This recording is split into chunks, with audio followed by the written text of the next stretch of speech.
Bismillahirrahmanirrahim. Assalamualaikum warahmatullahi wabarakatuh. Baiklah para netizen yang dirahmati Allah Subhanahu wa taala, marilah kita mengaji lagi. Sekarang bagiannya yang ini ya. Bismillahirrahmanirrahim. Anil mar'i la tas'al wa absir qarinahu fa innal qarina bil muqarrani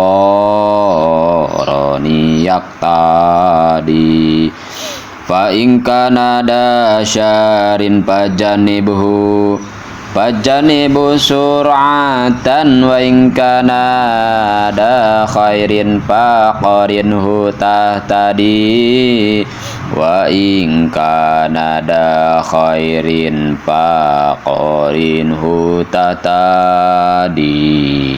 Ulah nanyakeun kana tingkah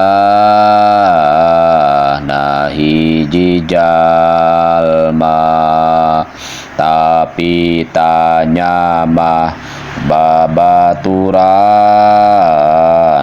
eta jalma. Daari babaturan sok nuturkeun kana tingkah jalma nu dituturkeun mun goreng jauhan ku anjeun, tapi mun hade barengan menang pituduhna. Ini lagi menceritakan soal jalan syariat menuju kebaikan.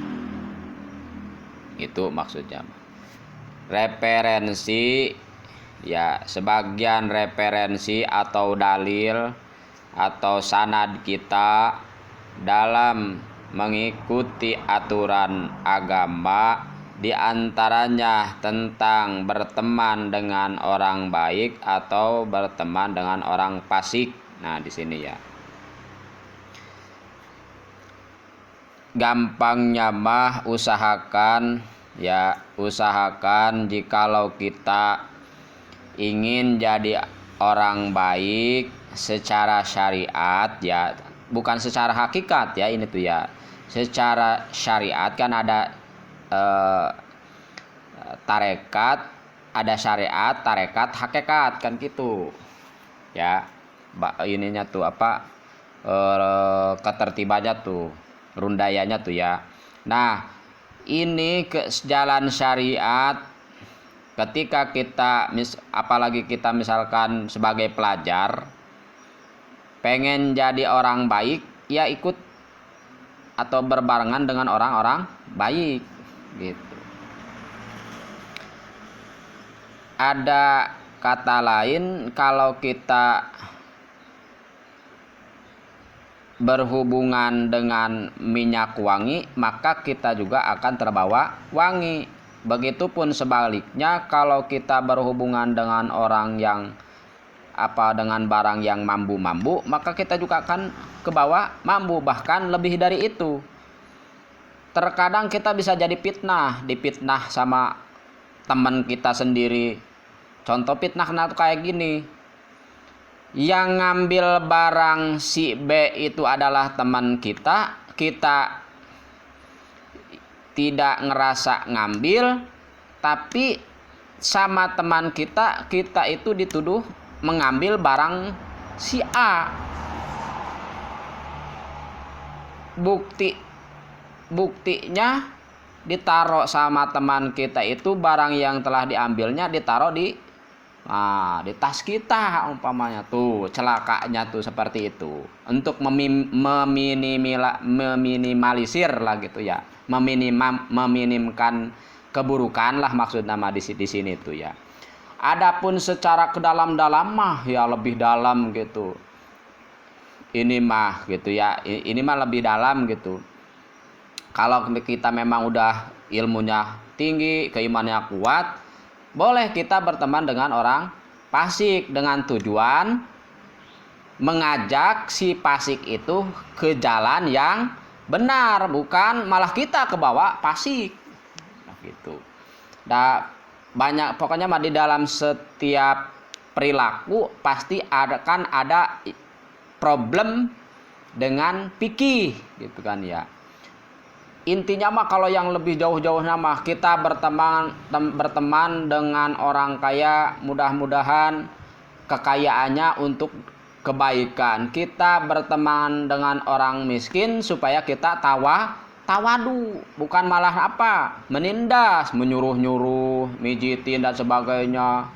Bukan nyuruh-nyuruh mengkonon berteman dengan orang miskin tuh. Nah, pokoknya di segala aspek gitu kan ya, di segala aspek kita harus mengambil atau pintar-pintar lah gitu. Tapi kalau misalkan kita masih bodoh ya ikutilah ini ya di sini. Jangan berteman dengan orang yang nggak baik gitu kan lah ya. Bahkan ada kalau di dalam dunia percintaan mah ketika kita mau nikah kan ada hadisnya tunkahul mar'ah li arba'in lima liha waliha sabiha wali jamaliha parpad biddati dini taribat yadak tuh kan suruh milih kan, di sini juga suruh milih. Pilihlah wanita atau lelaki dari segi agamanya, bukan dari segi apanya, materinya dan sebagainya gitu kan ya. Nah itu. Nah di sini juga sama, ketika kita mau bikin jalan syariat, ngerasa diri belum mampu, carilah teman yang baik, yang sekiranya nanti teman itu akan membawa kita ke jalan yang benar atau memberi kita petunjuk, memberikan kita petunjuk. Akan di sini fa ingkana dasyarin pajanihibuhu suratan gitu kah. Kalau misalkan ketahuan bahwa yang ditemani kita itu ternyata orangnya enggak baik, buru-buru jauhi. Wa ingkana da khairon pakorinhu tadi, maka jikalau ternyata teman kita itu baik, maka cepat-cepat bertemanlah dengan dia. Nah gitu ya. Jangan kiai gitu kalau pelajar mah, dengan guru, dengan ustadz gitu kalau memang mau dapat ilmu mah. Nah itu ya, ini sebagian dari penjelasan atau dalil-dalil. Jikalau kita menemukan orang yang mana dalilnya katanya, wah perlu dalil segala macam gitu kan ya. Nah kita ingat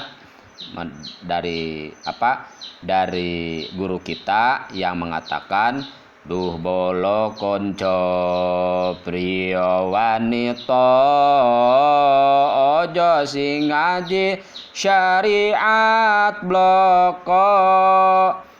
Kata guru kita, awas ya kalau kita belajar tuh jangan cuma yang dipelajari itu hadis dan Quran saja gitu maksudnya mah.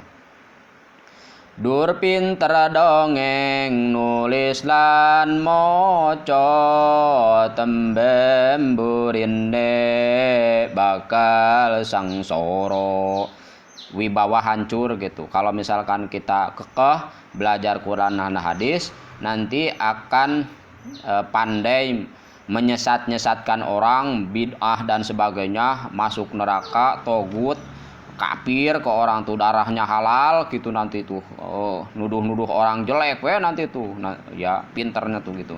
Nah nanti tuh ternyata misalkan nggak ada hadisnya, pas dibuka di kitab yang lain ternyata ini nih hadis yang ulama kita kerjakan tuh ada ternyata.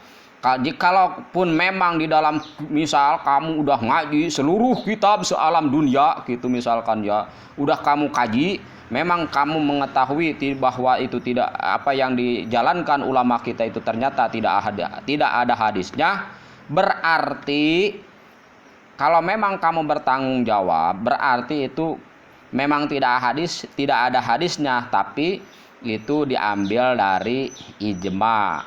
Ijma itu kesepakatan ulama bahwa keterangan itu memang dianjurkan untuk dilakukan. Nah, gitu. Atau kias, nah, gitulah ya. Itu pembahasannya ada di dalam ilmu fikih gitu. Kalau mau mengaji mah di fikih itu bisa dijelaskan ya. Kalau memang kamu tidak sebalik dikembalikan lagi, sudah seluruh kitab dikaji, ternyata memang di dalam seluruh kitab tersebut tidak ada hadisnya gitu ya. Berarti kalau kita mah ngambilnya dari ijma dan qiyas gitu kan ya. Nah, terus kesananya lagi guru pinter dongeng dan moto akeh kang apal Quran hadise seneng ngapirke marang liyane. Banyak zaman sekian orang yang hafal Quran dan hafal hadis, tapi ke amalia-amalia yang lain menuduh orang yang melakukannya syirik, kafir, bid'ah dan sebagainya. Kafir katanya. Lanjutan lagi. Kapire dewek dak digateke yen isi kotor ati akale, yen isi kotor ati akale. Itu ya, atau ulama tersebut kafirnya sendiri mah kapan ada keterangan kalau nyebut kafir ke orang lain tuh kadang-kadang kekafirannya tuh balik ke dirinya sendiri. Kafir. Nah itu ya dari sebagian arti kafirik dewek dak digateke, tidak menyadari kalau sendirinya mah itu adalah orang kafir gitulah maksudnya mah kasarema ya konon. Bahayanya tuh ya bahaya. Jikalaupun memang ini mah ya, jikalaupun memang ini perlu diadili nanti ya di hadapan Allah Subhanahu wa taala, pasti akan ada pengadilan yang benar-benar pengadilan gitu ya, yang benar-benar adil, yang maha adil gitu kan ya, nanti di hadapan Allah Subhanahu wa taala. Untuk sekarang cukupkan sekian dulu. Bila taufiq wal hidayah, wassalamualaikum warahmatullahi wabarakatuh.